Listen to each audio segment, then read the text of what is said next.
Testing, testing, testing. Quick little video. You know, I keep having a flashback of a Star Wars moment. I keep having a reoccurring Star Wars dream. And I remember as a child, in between Star Wars movies, uh, when Return of the Jedi came out in 1983, and then when it ended, the gap between the next Star Wars movie was very a curious moment because it was like, well, what's going to come next? And I remember from Starlog and Star Wars magazines that George Lucas spoke about the prequels. And George Lucas early on said that the next story of the Star Wars was going to be about Obi-Wan Kenobi and the rise, the turn of the darkness of Anakin Skywalker. And I remember clearly reading several interviews, and I remember that he was saying that it was going to be the narrator of the story was going to be C-3PO. That the first scene would be of him, his eyes would be red, and he would look in the camera and he would say, this is a story once upon a time ago, a long time ago, in a galaxy far away. And he would tell the story of, this is the story of my master, Anakin Skywalker.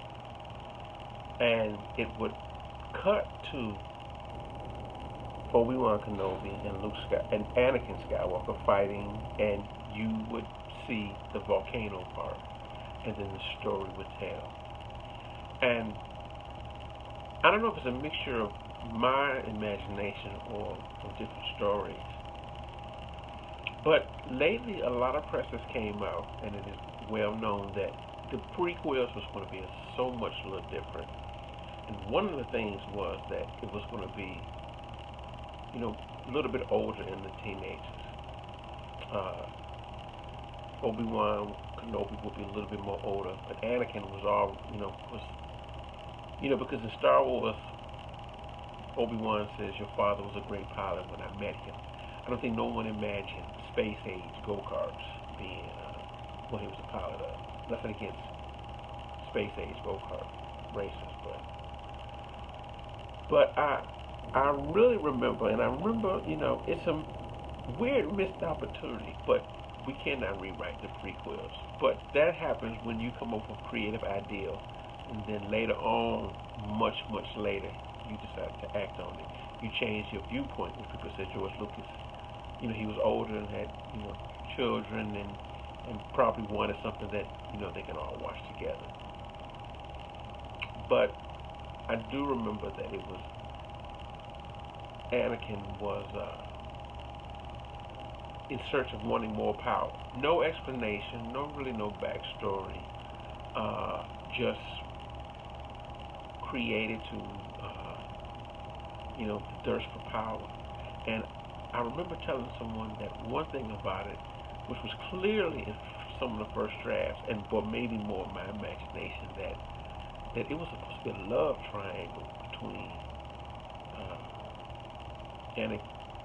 Anakin's future wife, Padme, and Obi-Wan Kenobi.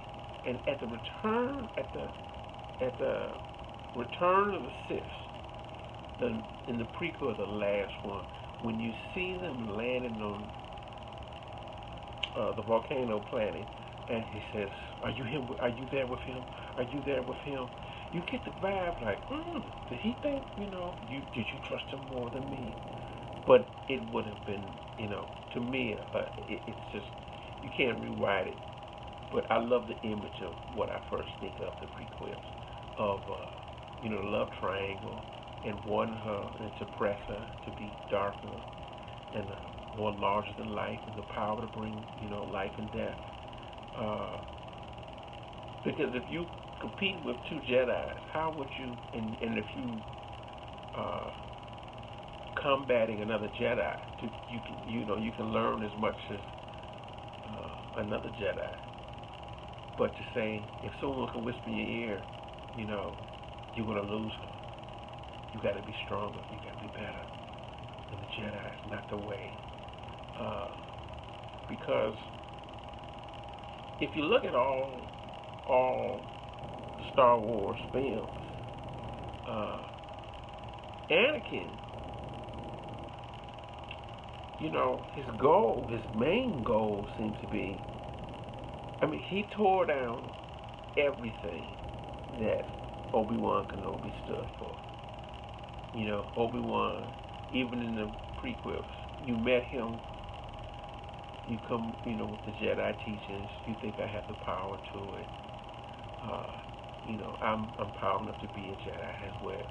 But by Anakin killing the majority of the Jedis and the temples, and in embracing the darkness that Obi-Wan so sturdily stood firm.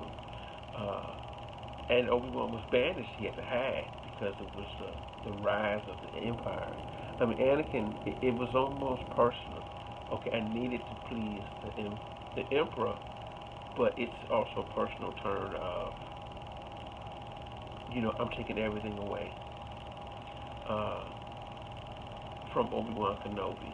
But with the death of Luke Skywalker's mom, and not knowing about the children, the twins,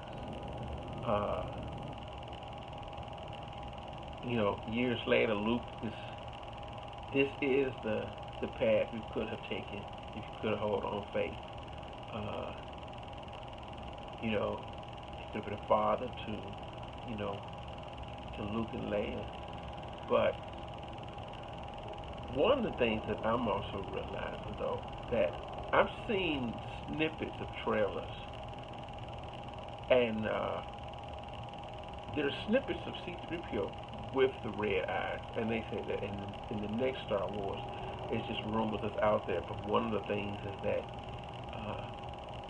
he is going to be reprogrammed, and he's going to tell the truth about the Skywalker's legacy. And I just said, wow. So what it really is going to be, even with that, if it may not actually come true, but if that is foresight, that is a nod to something that I always thought, was that a real or was that imagined? But that is a snippet of the early drafts of the prequels, you know, in the movie. And so I'm just like, because C-3PO is going to retell something that we haven't seen, or just remember it. Because most people say, well, how come C-3PO doesn't remember Anakin Skywalker, even with all the data erased? You know, data has been erased from his memory. But, you know, if they pull the right switch and reboot and download, I mean, he say, you know, Darth Vader or Anakin was my maker, and you know, give me sight and life. And so, you know, we'll actually see. But that is really weird. But anyway, all right, take care.